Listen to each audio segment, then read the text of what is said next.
Bonjour à tous et bienvenue sur Crypto Signal. Aujourd'hui, on va faire un point, comme tous les jours, sur Bitcoin et Ethereum. On passe tout de suite en partage d'écran.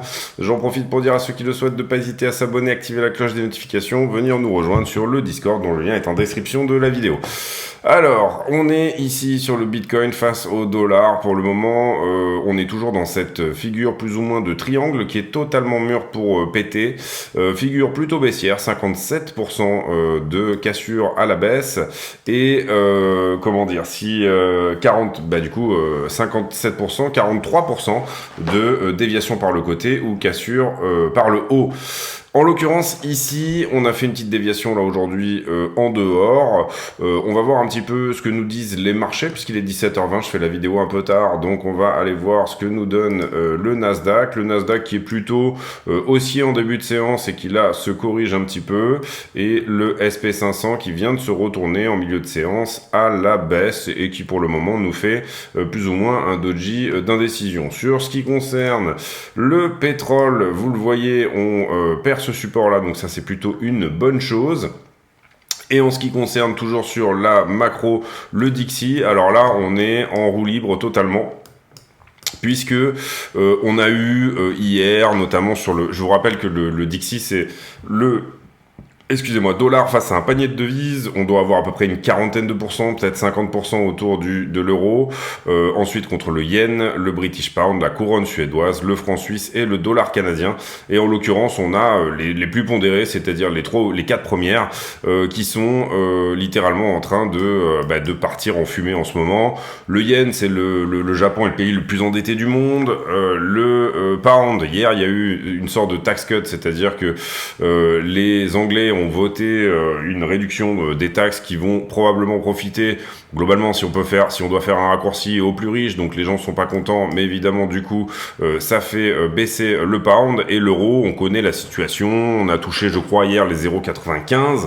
On connaît la situation voilà sur l'euro dollar là principalement vous le voyez hein, on était à la parité là autour de ça et là on est vraiment encore en train de perdre complètement vous le voyez la parité euro dollar.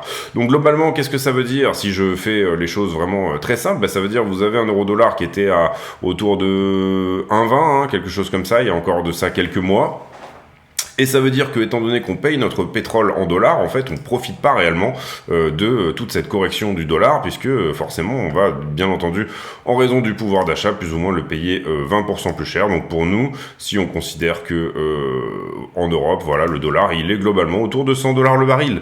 À pouvoir d'achat constant, en dollars constants, c'est à peu près, on peut même aller à 25%, hein, si on est à 0,95, ça veut dire qu'on va nous le payer 110. Alors il a corrigé un petit peu depuis, bien entendu, mais globalement, pour nous, le pétrole va quelque part rester flat en termes de pouvoir d'achat. Vous l'aurez compris, bien entendu. Donc globalement, le Dixie qui est toujours en roue libre, ça c'est bien entendu ce type de mouvement hein, que vous voyez là, est amené à un moment donné, quand on tend l'élastique dans un sens, on va avoir un retour dans l'autre sens qui serait probablement plutôt profitable au Bitcoin, mais là pour le moment force est de constater qu'on se dirige plus ou moins vers cette target des 117. Si jamais je prends le plus haut ici qu'on avait eu qui était autour des 120, 121 et ça c'était en 2000 suite à la bulle internet, eh bien on pourrait définir une zone ici hein, plus ou moins voilà une zone dans laquelle voilà le dollar pourrait ici venir éventuellement trouver refuge assez rapidement puis ensuite se retourner. Concrètement, on le redit, alors là j'ai changé de chart, excusez-moi, tac. Concrètement, on le redit, là on a pété de toute façon cette trend hein, qui est vraiment très vieille hein, sur le Dixie. Vous le voyez ici avec, excusez-moi, c'était... Je pense une trend, voilà, qui était en log. Non, pardon, je parlais de celle-ci. Vous le voyez, celle-ci, là, on l'a pété ici. On est venu pullback dessus. Ça, c'était en 2018. Ensuite, ici, on fait ce joli double bottom qui, globalement, correspond à peu près à la TH de Bitcoin. Et puis, derrière, on part tous avec les narrations de l'inflation galopante en Europe et de la guerre en Ukraine. On part to the moon. Globalement, qu'est-ce qu'on peut dire encore sur le dollar? Et du coup, ici on avait un flag et si on se remet en daily, voilà, on avait un petit flag ici. Ici, on a noté un deuxième flag également ici. Pour le moment, on attendra de voir comment ça corrige pour éventuellement aller voir qu'est-ce qu'on pourrait aller potentiellement chercher comme target. En tout cas, ici, on avait, il y a de ça assez longtemps, noté cette target des 117. Pour le moment, il semblerait qu'on s'en approche, voire qu'on y aille franchement et rapidement. On revient sur le Bitcoin, hein, puisque c'était quand même l'idée de la vidéo. Donc du coup, ici, vous avez vu ce triangle. Pour le moment, il est plus que mûr pour casser. Est-ce qu'il va juste simplement sortir par le côté sans vraiment bougie violente, sachant que la target d'un triangle serait plutôt ici à ce point autour des 17 100 à peu près. Ou alors, est-ce que il va en sortir par le haut? Comme je vous le disais, c'est une question à 57-43%. Maintenant, si jamais on perdait ici cette trend, ça serait quelque chose d'assez mauvais. Si jamais on perdait également ce niveau des 17,6, ça serait assez mauvais. Pourquoi? Parce que tout simplement, on pourrait ici imaginer, alors nous on n'est pas dans ce décompte là, hein, mais bon, on pourrait l'imaginer quand même, c'est-à-dire que nous on est dans un décompte qui nous donnerait plutôt une ABC en flat, donc même venir chasser en dessous ici de ce niveau serait tout à fait compatible. Mais pour les plus bullish d'entre nous qui pensent qu'ici on est dans une 1-2 d'Elliott, vous comprenez que ça invaliderait la 2. Le sommet de la 2, le point bas de la 2 ne peut pas dépasser la racine du 0. Donc en l'occurrence ici, pour les plus bullish d'entre nous qui sont dans ce type de décompte là en 1, 2, 3, 4 et 5, hein, qui nous donnerait vraiment ce type de décompte où là on a fait une 2. Alors pour moi la 2 est très forte, hein, on est autour des 90%, là peut-être même plus, on va le regarder ensemble. Si jamais c'était une 2, hein, si jamais tout ça n'était pas une figure corrective, mais c'était une figure de retournement, eh bien à ce moment-là, on aurait corrigé, vous le voyez, les 0,90 ils sont ici, on aurait corrigé à peu près 92%, ça paraît vraiment énorme pour une 2, c'est pour ça que moi je privilégie largement une flat, et de toute façon c'est le décompte dans lequel j'étais depuis plus longtemps. Néanmoins, si on était, et si on ne perd pas ce plus bas là, et que là on se rend compte que finalement on est beaucoup plus bullish, si on était vraiment dans un retournement au plus bas des 17,6, le bas de cette 2 nous donnerait un objectif pour la 3 autour des 30 000 $, et puis étant donné que ici on a fait une 2 qui est très forte, on ferait potentiellement une 4 plutôt faible, hein. En général c'est la règle d'alternance des vagues 2 et 4, donc du coup on aurait une 4 autour des 23,6, et puis ensuite on aurait potentiellement ici, et là, encore une fois, je vous montre un système de prise de profit, je ne vous montre pas un système de prévision des prix, mais en l'occurrence, ici, on aurait une vague 5 qui viendrait potentiellement jouer avec les 40 000 $, voire, si on va ici au 1.618, les 50 000 $. Pour le moment, moi, c'est pas mon décompte du tout, mais voilà, pour ceux qui, si jamais on perdait ce plus bas là, bien entendu, ce décompte serait littéralement invalidé. Si on passe sous les 17,6, on ne peut pas tenir ce décompte. Nous, on est plutôt ici dans le cas d'une vague 4, qui est une correction haussière, et ensuite on aura une vague 5, qui sera une correction baissière, qui pourra nous donner soit un triple top, comme ceci, soit potentiellement ici un point plus bas, que on estime potentiellement entre les 12 et les 14 000 $.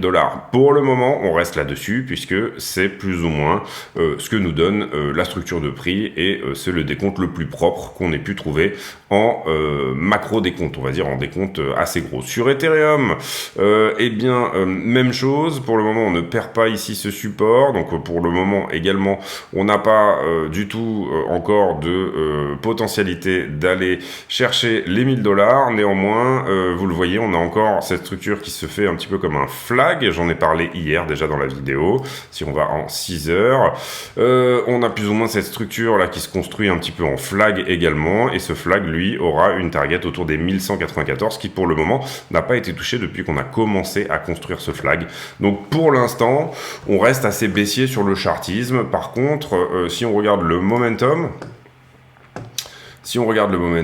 et si on regarde également la structure, hein, le décompte Elliott que je vous ai donné pourrait tout à fait rebondir maintenant. Si on regarde la structure et qu'on se met déjà en daily, vous voyez que hier on avait fait cette bougie rouge et tout de suite on la corrige et on repasse sur une pastille d'achat verte, donc très forte indécision ici en daily, et avec cette magnifique divergence haussière ici, on a un money flow qui est négatif, donc ça va pas forcément dans le sens du trade. Néanmoins, on a ici un stochastique qui est effectivement en train de se retourner, et qui est en train de remonter potentiellement ici jusqu'au 100. Donc en daily, le momentum est plutôt bon, surtout si on tient ces niveaux-là, les niveaux actuels, jusqu'à la clôture ce soir. Vous voyez également que ce mouvement de vente est en train de perdre de sa force, hein. Vous le voyez ici, on a un MACD qui est en train de pâlir. Donc finalement, les choses qu'on pouvait voir plus bearish en daily hier sont en train légèrement, tout doucement, de se retourner probablement si jamais on tient ces niveaux-là, encore une fois, jusqu'à la clôture. Ici, on a un stochastique par contre qui est en train de descendre en 12 heures. Beaucoup d'indécisions en 12 heures, vous le voyez aussi. C'est souvent aussi le cas des triangles qui sont des figures très piégeuses en termes de... puisqu'on n'arrête pas d'osciller un petit peu dans les deux sens en termes de momentum. En 6 heures, on reprend un petit peu du poil de la bête ici aussi. Vous voyez que sur le stochastique... hop, excusez-moi, tac. Sur le stochastique, qu'est-ce qu'on a fait? On a fait cette espèce de descente un petit peu dégueulasse. On est assez rapidement revenu tester le niveau 15 et on se retourne. Donc ça, c'est plutôt encourageant sur le 6 heures. Point d'achat confirmé ici sur le Market Cipher. Le Money Flow est également à la descente. Mais globalement, en 6 heures, et je vous ai parlé également, et ça j'en avais parlé dans les autres vidéos, de divergence haussière qui se confirme jusqu'au daily. Ici, même chose, on recroise bullish. Hop, pardon, tant pour moi. On recroise bullish ici sur MACD. On a cette grosse divergence qui s'accumule. Vous le voyez en 4 heures, c'est très joli hein, au niveau des divergences également. Grosse divergence, le 4 heures qui remonte également. Donc pour le coup, le momentum est plutôt bon et c'est à peu près globalement la même chose sur Ethereum. Donc on a fait ça. Pour moi, concrètement, si on tient cette ligne jaune qui est là et qui nous dessinerait potentiellement un triangle dans la figure beaucoup plus grosse, si on tient cette ligne jaune, si on ne perd pas ici ce triangle, si ce triangle pète haussier, hein, ce qui n'est pas forcément la probabilité chartiste la plus énorme, mais qui nous donne quand même 43% de chances d'arriver sur les statistiques, étant donné qu'on est également là sur un très gros support qui est celui des 18,7. Il est possible qu'on ait ici des résolutions un petit peu plus chanceuses et haussières. Également sur la stablecoin dominance, vous savez que j'analyse beaucoup moi la stablecoin dominance, c'est-à-dire la totalité, combien mesure un petit peu, c'est notre indice du cash à nous, hein, tout simplement. On peut voir ici cette espèce de structure en potentiel diamant. On la verra beaucoup mieux, je pense, si on se met voilà, en 6 heures. Potentielle structure en diamant ici. Et on a un nouveau rejet ici par cette trend, ce qui est plutôt une bonne chose. Ici, on se fait repousser par le bas. Donc, on attendra que cette figure casse dans un sens ou dans l'autre, sachant que, d'une manière générale, c'est quand même plutôt une figure de sommet. C'est-à-dire qu'elle a plus de chances de casser baissier. Bitcoin dominance, qu'est-ce que ça nous dit? Eh bien, on pourrait pour certains ici voir une running flat ou un flag. Néanmoins, joli rebond, on passe de l'autre côté de la trendline ici, donc je serais personnellement plutôt haussier, double bottom, vous le voyez ici. Je serais personnellement plutôt haussier sur la Bitcoin dominance, mais également, et c'est suffisamment important pour le dire, on a ici en revanche l'Ethereum dominance qui nous ferait un potentiel bear flag également, c'est-à-dire cette figure un petit peu dans l'hésitation, vous le voyez, et qui nous donne quelque chose comme ceci, tac, voilà, quelque chose un petit peu comme ça. Qu'est-ce qu'on attendra comme target ici? Bon, c'est pas énorme en termes de target ici, mais on attendra potentiellement ici un Ether qui revient aux 17% alors qu'il est autour de 18%.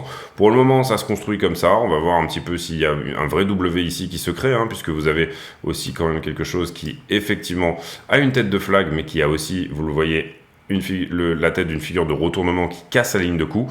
Moi je préfère ici donner, je paye assez rarement en fait les W, comme vous le voyez on en a eu beaucoup ici en 6 heures ou en daily qui ont été finalement des faux amis.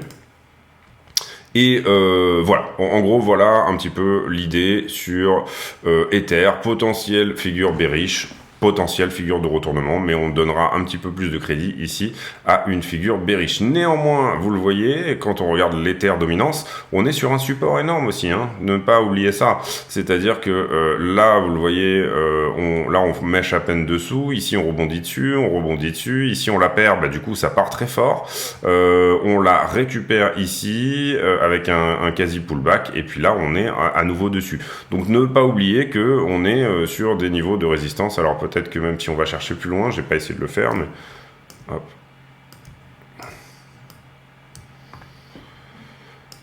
Ouais, c'est un niveau qui n'a pas forcément joué par le passé, mais en tout cas, depuis 2021, avril 2021, c'est un niveau avec lequel on bataille pas mal. On pourrait aussi ici déterminer éventuellement des épaules tête-épaule inversées, mais c'est peut-être un petit peu tôt pour en parler. Potentiellement, par contre, une ta séance avec rejet pour le moment de la ligne de coup. Ta séance, en vous expliquant, ça donnerait quelque chose avec la tasse et la anse. Ta séance qui elle-même a une target pour l'Ether dominance. Si jamais on pète la ligne de coup, hein, c'est-à-dire que là, il va falloir jouer avec ces supports-là et les péter, autour des 58% de dominance pour Ether. Alors, vous allez me dire, mais t'es complètement con ou quoi? C'est délirant ton truc. Eh ben oui, mais en gros, il faut ici quand même, comment dire, regarder toutes ces targets, leur donner éventuellement des possibilités. Tout est analysable en termes d'assets, et un Ether qui arrive à 58% de dominance à un moment, je vérifie ma target ici pour être bien sûr de ne pas vous raconter des grosses conneries. Oui, c'est ça. Eh bien, pourquoi pas? Pourquoi pas? Alors moi, sur les ta séance en général, je réduis ma target à 70%, c'est-à-dire que ici, en fait, quand je calcule ma target, je viens chercher ici 70% de la target pour avoir plus de chances que ce soit le cas. Alors là, c'est peut-être pas le bon outil pour le faire. 60 pour aller à 20, on a 40. 7 x 8, 24. Donc ça nous donnerait environ 40, 70%, 28%. Ça nous donnerait 10% de moins. En gros, ça nous mettrait à 48% de dominance pour Ether. Alors, on ne la pète pas pour le moment, cette ligne de coup, on veut pas la casser. Vous voyez qu'on a une énorme résistance ici. En fait, on est un petit peu dans une sorte de range, hein, si on met à part cette énorme déviation. Et vous voyez que ici, sur cette épaule tête-épaule, on avait plus ou moins prédit cette baisse de dominance ici pour Ether si jamais on pétait en bas. Et ça avait été le cas. Et on était venu chercher à peu près la target des 14%, hein, quelque chose comme ça. Et ça, c'était en gros, on avait commencé à en parler en janvier 2022. Et finalement, on l'a fait en juin. Donc tout ça est un travail de longue haleine. Est-ce que Ether sera la grosse monnaie, en tout cas la première grosse monnaie qui viendra ici prendre de la dominance à Bitcoin? Pourquoi pas? Je dis pas que ça sera le cas, je dis pas même pas qu'on va péter forcément cette séance à ce niveau-là, c'est-à-dire qu'on peut tout à fait se faire rejeter ad vitam aeternam par les 20% de dominance pour Ether, et puis finalement s'en aller vers le bas. Mais même si ça paraît vraiment déconnant, parfois voilà, il faut avoir en même temps ce type de ces choses qui paraissent énormes, comme poser je sais pas des ordres sur Bitcoin en ce moment, par exemple à $3000, ces choses qui paraissent énormes, et finalement peut-être qu'un jour on se retrouve avec ce scénario là qui arrive. Donc on est content de l'avoir au moins envisagé, visualisé, prévisualisé. Voilà. Sur la market cap totale. Sur la market cap totale, on est toujours ici sur support également, beaucoup de supports aujourd'hui, hein, quand on regarde, coup de rebond sur des supports. On est toujours sur le support des 850. Voilà, pour moi, soit on fait effectivement ce flag également, hein, c'est-à-dire que, et c'est pareil, ça va vous paraître complètement déconnant pour en tout cas les nouveaux, mais ça veut dire qu'on revient au 1,30 trillions de market cap, à savoir sur la totalité de vos cryptos, un plus 43% en moyenne, et ça franchement ça paraît pas du tout déconnant d'en parler. Donc soit on fait effectivement cette structure en ABC comme ceci, soit on est dans une structure plus importante avec là quelque part une sorte de perte. Une sorte de perte due de ce niveau-là, tout simplement, et une perte du niveau des 17,6. Est-ce que le niveau des 17,6 peut péter? On sait qu'il y a la liquidité pour le faire, on sait que voilà. Néanmoins, si on regarde un petit peu les news, en ce moment, l'intérêt, le social interest, c'est-à-dire les recherches, etc., et toutes ces choses-là, sur Bitcoin qui touche un plus haut de 2 mois. Alors que Bitcoin est juste au-dessus des 19 000 $. Donc au niveau du sentiment, on commence à avoir quelque chose d'intéressant. Également, quand on regarde le Scalpex, vous voyez qu'on est là dans le fear. Alors certains appelleront ça l'extrême fear, ça dépend des indicateurs, mais globalement on est vraiment dans la zone un peu chaude. Là ici, on est en train de revenir vraiment dans la peur. Également, sur d'autres choses, qu'est-ce que je peux vous dire sur les news? Bon, globalement, oui, voilà, le pound qui s'est complètement fait défoncer hier par rapport au dollar. Rien de bien énorme sur Wall Street Journal. Ensuite, on continue ici sur CoinDesk, à part ce que je vous ai montré, c'est-à-dire que le sentiment et les recherches, l'intérêt social, le social interest est au plus haut. Rien de bien énorme non plus sur CoinDesk. Ici sur Bitcoin.com, j'ai pas regardé encore, mais le sentiment qui reste bear, le Milan AC. Oui, alors on a effectivement cette approche du gouverneur de Californie. Vous savez que certains États, comme par exemple, c'est le cas pour New York, je crois, font ce qui s'appelle des bit licenses. C'est-à-dire que tout simplement, en gros, une bit license, vous devez avoir une licence qui est assez contraignante pour faire mettre sur le marché des produits qui sont en rapport avec le Bitcoin ou les cryptos. C'est le cas dans l'État de New York. L'État de New York est plus ou moins vraiment conservateur par rapport à tout ce qui est finance digitale, enfin ce que j'appellerais les cryptos, puisque c'est vraiment le haut lieu de la finance traditionnelle dans le monde, même.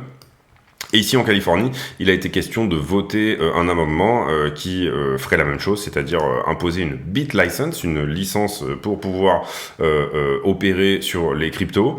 Et en fait, le gouverneur de Californie a mis son veto là-dessus, c'est-à-dire que ça ne passera pas. Il a utilisé son droit de veto pour dire « je ne veux pas que cette loi soit tout simplement mise dans les tuyaux ». Donc ça, c'est plutôt une bonne nouvelle.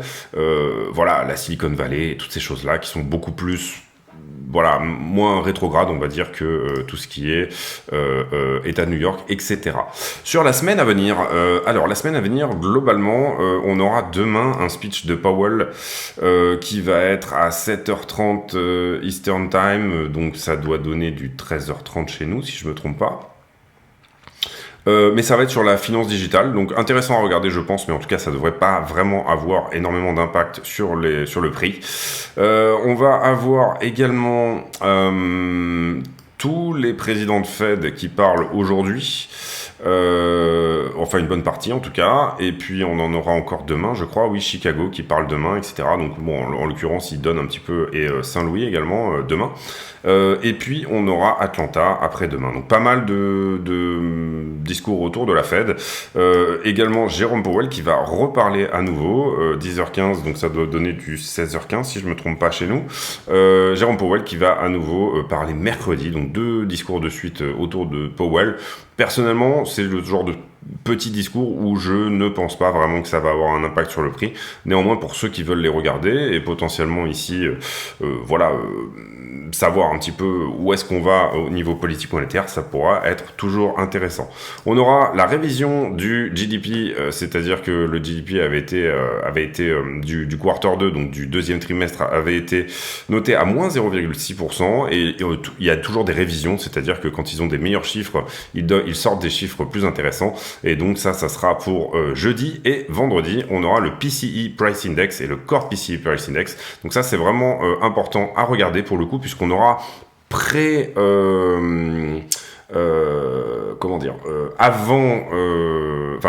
On aura des informations sur l'inflation en août, on a eu déjà des informations, mais on aura ici des informations plus précises, et ce type d'informations sont plutôt celles que la Fed utilise encore plus que le CPI. Le PCE et le CPI sont plus ou moins des choses qui sont calculées différemment, et en l'occurrence ici, vendredi, donc on en reparlera de toute façon, on aura potentiellement des précisions sur les chiffres d'août qui, je vous le rappelle, le core CPI avait été en hausse, c'est-à-dire que l'inflation entre guillemets de demande avait augmenté, avait réaugmenté alors qu'elle avait baissé juste avant, mais par contre on a été sauvé ici pour que le headline CPI reste baissier, le CPI global reste baissier, on avait été sauvé par plus ou moins la correction du pétrole et tout ce qui est plus ou moins inflation de l'offre, c'est-à-dire l'inflation que la Fed ne maîtrise pas.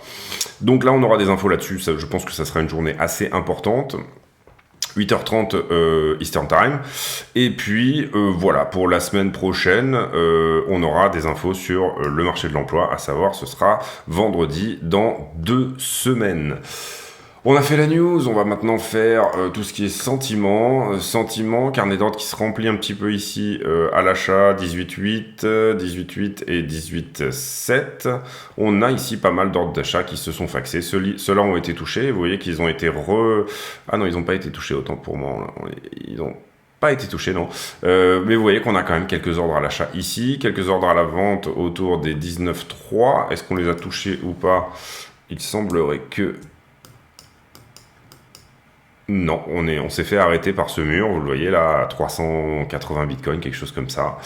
Les options, on a un gros niveau d'options vendredi, suffisamment important pour en parler, c'est des options de fin de mois, c'est-à-dire que ce sont des niveaux d'options qui sont ouverts depuis très longtemps, donc on a un open interest qui est assez important.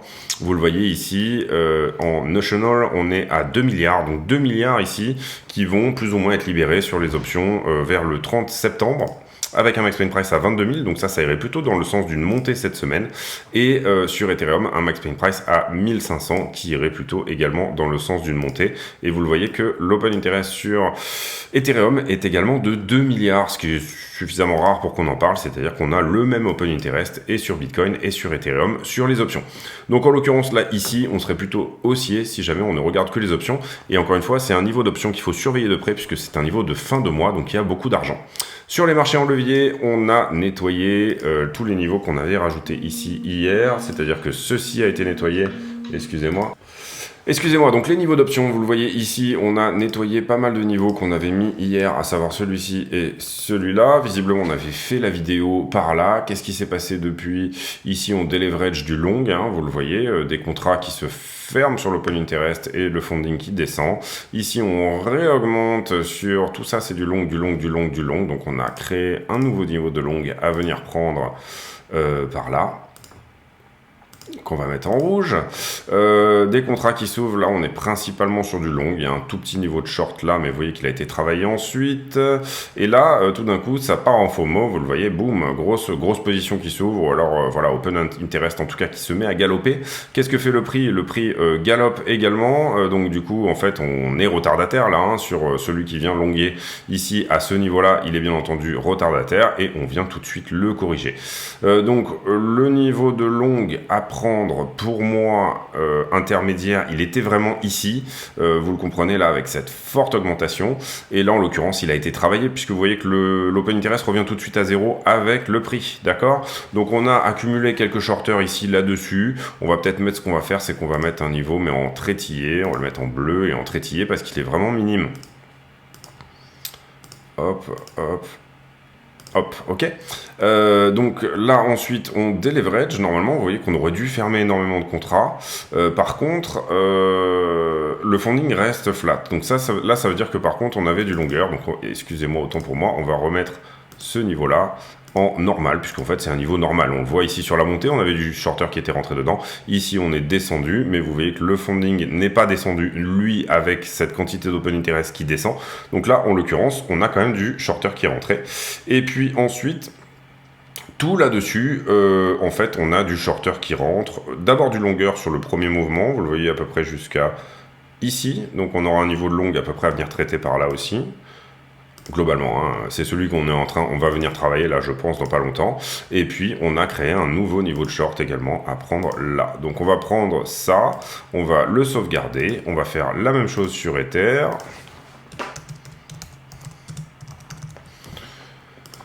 On va faire la même chose sur Ether. Donc du coup, sur Ethereum, qu'est-ce qu'on a eu? Pour le coup, vous le voyez, le funding est beaucoup plus rouge, hein. Donc intéressant de voir qu'Ether est beaucoup plus shorté que Bitcoin. Donc s'il devait y avoir une réaction vers le haut sur Ether, théoriquement elle serait plus violente. Ici, qu'est-ce qu'on a fait hier? On était le 24, il m'a pas noté la journée du 25, mais c'est pas grave, on va la refaire vite fait ensemble. Ici, principalement, on a eu du short jusque là, il a été travaillé. Ici, on a eu du short également, il n'a pas été travaillé, donc on va le rajouter. Hop, ici donc du short, il a presque été travaillé par ce niveau-là. Ensuite on a déleveragé, ensuite on a réaugmenté sur du longueur, mais le niveau a été travaillé ensuite. Ici pareil, longueur, niveau travaillé. Ici encore une fois du short, mais le niveau a été travaillé. Ici on est descendu, on a déleveragé, on a ouvert un petit peu du short là-dessus, le niveau a été travaillé.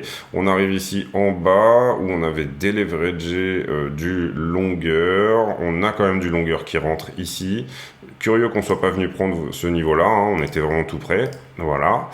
Ici, on réaugmente sur, et vous le voyez, le funding est vraiment mi-figue, mi-raisin là, hein, on est vraiment sur des tout petits niveaux. Mais globalement, en gros, on a eu un petit peu de long jusque là, donc ça c'est le niveau qu'on a traité juste avant. Un petit peu de short jusqu'ici, le niveau a été travaillé. Ici, on déleverage vers le bas, mais le funding ne fait pas un plongeon. Ça veut dire que tout simplement, on a quand même du longueur qui est rentré sur ce mouvement. Donc, on va le mettre ici, tac. Ensuite, ici, par contre, légère FOMO, vous le voyez, ça part assez fort. Ça part assez fort, d'abord sur du longueur, donc c'est le niveau qu'on a montré précédemment, et ensuite sur du short. Donc à partir de là, on aurait eu un niveau de short à mettre qui désormais a été travaillé. Donc si on vient travailler quelque chose en bas sur Ether, on pourrait travailler les 1297, en fait revenir toucher, faire une touchette au support des 1260. On va sauver ça, on va regarder vite fait les liquidités ensemble, 31 minutes, désolé je me suis encore un petit peu étalé dans le temps sur mes discussions. Là, on voit la position dont je vous parlais, et là, on est sur BTC. On voit la position dont je vous parlais, bon, qui a pas l'air énorme, là. Hein. On n'est pas du tout sur ces niveaux complètement délirants précédemment. Et puis, sur Ether, il doit y avoir aussi une grosse position au vu de l'augmentation de l'open interest. Voilà, elle est là. On est à 74 millions. 74 millions. Est-ce qu'on est venu chercher son potentiel point de liquidation? On est au 1330 pour le point de liquidation. Donc non, on a dû se retourner, je pense, juste avant. On va regarder ça vite fait. Ici, on est venu au 1336. Donc ce niveau a été travaillé. Vous voyez qu'on a légèrement un peu plus de longueur là en ce moment sur les 5 derniers jours. Et sur Bitcoin, on a un tout petit peu plus de shorter. La heatmap des liquidités, j'aime bien la regarder sur Bitcoin. J'aime bien la regarder sur 7 jours. Histoire d'avoir des confirmations plus ou moins. Où est-ce qu'on est là en ce moment? On est un petit peu entre deux eaux là, vous le voyez. Si jamais on devait venir taper en bas, on aurait quelque chose à venir nettoyer autour des 18,300. Donc 18,3 pour venir nettoyer ces liquidités-là. Si jamais on venait nettoyer en haut, on aurait quelque chose à nettoyer autour des 19,7. Qu'est-ce que nous dit le CVD? J'aime bien regarder le CVD, moi, dans ces cas-là. On a un léger retournement, mais pour l'instant, on est sur une tendance baissière du CVD. Donc, pour le moment, on pencherait plutôt ici pour de la liquidation vers le bas. On va refaire un point sur les marchés, puisqu'il est 18h. Un petit point sur le Nasdaq. Nasdaq qui est flat, vous le voyez, 0%. Hein. On a ici une journée qui est un petit peu un coup d'épée dans l'eau. Et puis sur le S&P 500, on est également baissier à hauteur de 0,5%. Donc on continue un petit peu la dégringolade ici au niveau du marché action et Bitcoin qui pour le moment se maintient toujours, donc à voir si ça va nous donner ça dans le temps, mais pour le moment on a plus trop de vendeurs en fait sur Bitcoin à ces prix là. On n'a pas l'impression que les mouvements de vente soient impulsifs, là où on est plutôt ici sur, comme je vous le disais, sur ce triangle. Alors ça peut péter à un moment, hein, bien entendu, ça peut tout à fait être le cas, mais néanmoins pour le moment c'est ce que ça nous dirait de ce côté là. Prochain support 3618 pour le Dow Jones et 270 pour le Nasdaq, pardon. Et on a une target, vous le voyez ici, qui correspond bien à un support également, une target autour des 269 pour Nasdaq. Sur le S&P, ce qui est intéressant de voir, c'est... non, j'ai pas les niveaux là, mais c'est pas grave, on va passer là-dessus. Donc voilà, bon, pour mon analyse, moi, aujourd'hui, je m'en tiens là. Est-ce que je suis haussier ou baissier présentement sur Bitcoin? Globalement, on a les options qui nous disent que pour vendredi, ça pourrait monter assez péchu, hein, et là, les market makers vont essayer de faire leur boulot pour faire revenir le Bitcoin dans la zone des 21-22. Donc ça sous-entendrait que ce support-là tient et qu'on ne vient pas chercher ici ce point-là autour des 17. Globalement, on a les liquidités, on en a un petit peu au-dessus, mais c'est pas énorme. On a quand même plutôt de la liquidité en dessous et on a quand même plutôt, même si c'est vraiment en ce moment très flat, hein, c'est-à-dire que vous le voyez sur les cumulatives liquidation levels, on est quasi à plat, hein, vous le voyez, on est à 1,46 milliard, c'est rien du tout. Donc pas vraiment de direction au niveau des leviers, en tout cas je trouve. C'est pour ça qu'on fait ce genre de triangle, hein, c'est parce qu'on n'a pas une FOMO dans un sens ou une FOMO dans un autre. Nous, ce qu'il nous faut en fait, c'est une hausse dans laquelle personne ne croit, hein. C'est ça qui crée un rallye. C'est tout simplement au début personne n'y croit, tout le monde le short, donc du coup c'est-à-dire que là en l'occurrence pour nous, voilà, ça serait un retour par exemple dans ces zones-là où on commence à accumuler un petit peu du shorter. C'est vraiment ça qu'on veut pour initier un petit rallye, ou en tout cas au moins revenir au 25. Et puis voilà, donc j'aurais tendance moi pour l'instant, tant qu'on est sur ce triple support là, vous le voyez, la droite blanche, la droite jaune et la droite ascendante de ce triangle à être plutôt haussier. Maintenant on va voir la résolution. C'est assez curieux de voir le marché action dévisser comme ça, ou en tout cas être, parce que vous comprenez que un marché action qui fait 0, moins 0,5, moins 2, voilà, c'est quand même des choses qui sont, enfin en tout cas tout ce qu'on a pris dans les dents ici depuis le mauvais CPI est beaucoup plus important sur le marché action que sur le marché Bitcoin. Pour vraiment initier quelque chose d'extrêmement haussier, il nous faudra des narrations. Pour avoir ce type de narration, c'est tout simplement des narrations autour de l'inflation, comme je vous ai montré sur le calendrier. Pour le moment, les discours de Powell sont plutôt des choses qui sont négatives, puisque Powell est plutôt en train de dire on va défoncer l'inflation, on y va, coûte que coûte, on va restaurer la stabilité des prix. Mais si on a un bon CPI autour du 13 octobre, et si on a une révision du PCI, là vous le voyez, donc ça c'est pour vendredi, qui est déjà un petit peu plus mitigé que ce que pouvait l'être le CPI qu'on a eu au 13 septembre, c'était cette bougie-là, et bien du coup on pourrait ici avoir quelque chose d'un petit peu plus haussier que tout ça. Ça irait dans le sens de ce que nous montre la stablecoin dominance, hein, sur le chartisme, avec cette espèce de diamant qui pourrait potentiellement ici nous donner un sommet, et d'autant plus que sur la stablecoin dominance on est en haut du canal qui dure depuis 2018. Donc du coup ici on aurait plutôt tendance à jouer un rejet, bien évidemment. Voilà en gros, donc j'aurais tendance à être haussier moi sur BTC et haussier sur Ether, mais dans des moindres mesures par rapport à ce que nous montre la dominance. Voilà un petit peu l'analyse globale que je pourrais donner des choses. On attendra pour ça de voir un CVD au spot qui se retourne réellement, avec un vrai retour ici d'une demande au spot, ce qui pour l'instant n'est pas forcément le cas, même si on voit que le social interest commence à revenir sur Bitcoin. Maintenant qu'on est fin septembre, ça commence à revenir assez fortement. On a quand même ici, vous le comprenez, du chemin à faire pour que... je trouve qu'on n'a plus de vendeurs, mais on n'a pas d'acheteurs en face, en fait. Voilà, c'est ça qui me dérange. Vous le voyez là ici, 100 millions de liquidés. Et en fait, on a liquidé énormément sur les altcoins, hein, puisqu'on a que 6 millions sur Bitcoin et 3 millions sur ETH. Donc intéressant à regarder, hein, que en fait, 100 millions de liquides. Ah oui, pardon, autant pour moi. C'est parce que je suis en 4 heures ici, je viens de faire le refresh. Voilà, on y arrive. 29 millions sur Ether et 24 millions. Encore une fois, Ether qui est devant BTC. Donc on va continuer à analyser Ether de la même manière que BTC tous les jours, parce qu'il représente beaucoup plus d'open interest que ce que peut nous donner Bitcoin tous les jours. Vous comprenez qu'on a plus de liquidité en ce moment sur les leviers sur Ethereum que sur BTC. Et ben voilà, on a fait le tour. Désolé, vidéo un petit peu longue, encore une fois, comme hier. Je me suis un petit peu étalé, mais on a parlé de pas mal de choses intéressantes, à savoir, principalement, vraiment... Alors, dernière petite chose, du coup, excusez-moi de faire le... on va regarder le CME. Est-ce qu'il y a un retour de l'intérêt au CME? Et vous le voyez, là, on est à plus 5. Alors, je vais faire un refresh pour être sûr de ce que j'avance. Autant pour moi, du coup, le refresh va aller... On est pile à 0 au niveau de l'open interest. Alors, c'est dommage qu'on n'ait pas une charte ici un petit peu plus longue sur ce que nous propose l'open interest au CME, mais est-ce qu'il y a un retour des institutionnels maintenant qu'on est en septembre, etc. Pour le moment, vous voyez que c'est pas vraiment le cas. Qu'est-ce qu'on pourrait regarder d'autre? On pourrait regarder chez Grayscale aussi. Est-ce que tout ce qui est chez Grayscale, c'est finalement en train de revenir? Et pas non plus. Vous voyez qu'on a un premium rate qui est toujours à moins 35% sur le GBTC.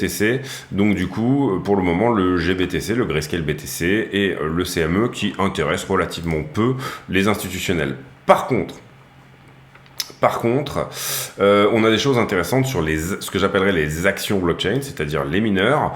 Qu'est-ce qu'on a d'intéressant? On voit qu'ici, il y a des petites structures bullish qui sont en train de se former. Alors, pas énormément de retours ici, des volumes non plus, hein, donc c'est pas vraiment un retour institutionnel. Mais par contre, on a des structures bullish qui commencent à se former sur tous les actifs qui sont autour de structures bullish. Vous le voyez, c'est plus ou moins des flags, hein, c'est une correction très rectiligne, pas impulsive. Vous voyez qu'on n'est pas dans le sens ici du mouvement globalement. Et en gros, on a quand même ici sur à la fois Marathon, sur Coinbase, on peut voir à peu près toujours un petit peu la même chose, c'est-à-dire que globalement, ces actifs montrent des signes de potentiel, encore une fois, potentiel. Moi j'aime bien être assez early sur mes analyses, mais en tout cas, ils montrent des signes de potentiel ici, retournement haussier. Est-ce qu'il y a un retour des volumes? Vous le voyez, non, sur Coinbase, c'est pas le cas. Donc, je parle pas de retour des institutionnels, mais je dis que, d'une manière générale, les actifs, légèrement sur MicroStrategy, un peu moins sur Riot. Je dis que globalement, il est possible que les actifs crypto, donc les actions de mineurs et l'action Coinbase et MicroStrategy, puissent éventuellement ici marquer un rebond, et ça serait un bon signe d'un retour des institutionnels sur la narration crypto. Voilà. C'est tout pour moi aujourd'hui. Désolé beaucoup parler, mais du coup, c'est aussi l'idée. C'est un petit peu comme un podcast, hein, cette chaîne. Donc, du coup, n'en déplaise à certains, des fois, on fait des vidéos de 40 minutes. Des fois, elles font 20 minutes. Des fois, elles font 40. C'est tout pour moi. Je vous souhaite à tous une excellente soirée. Si vous avez suivi cette vidéo jusqu'à la fin, déjà abonnez-vous. Venez nous rejoindre sur le Discord. N'hésitez pas à venir nous retrouver sur le Discord. Donc, n'hésitez pas à vous abonner, activer la cloche des notifications et éventuellement mettre un like et un commentaire d'encouragement. Pour ceux qui ont suivi la vidéo jusqu'à la fin, j'ai pour habitude de poser une question débile, une question à la con, quelque chose qui n'a rien à voir avec le cours du Bitcoin en fin de vidéo.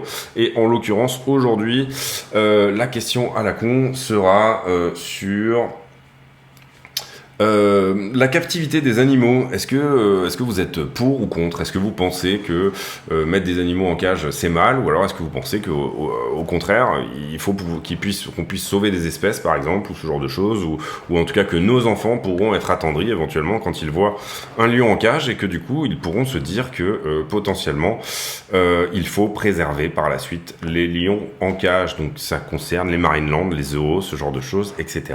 Est-ce que vous êtes pour ou contre? Question à la con s'il en est, mais c'est tout à fait le concept de la question de fin de vidéo. Je vous souhaite à tous une très bonne journée. On se retrouve demain pour un nouveau point météo sur le BTC qui, je l'espère, sera un petit peu plus court, en tout cas pour vous. À très bientôt et bonne soirée à tous. Ciao.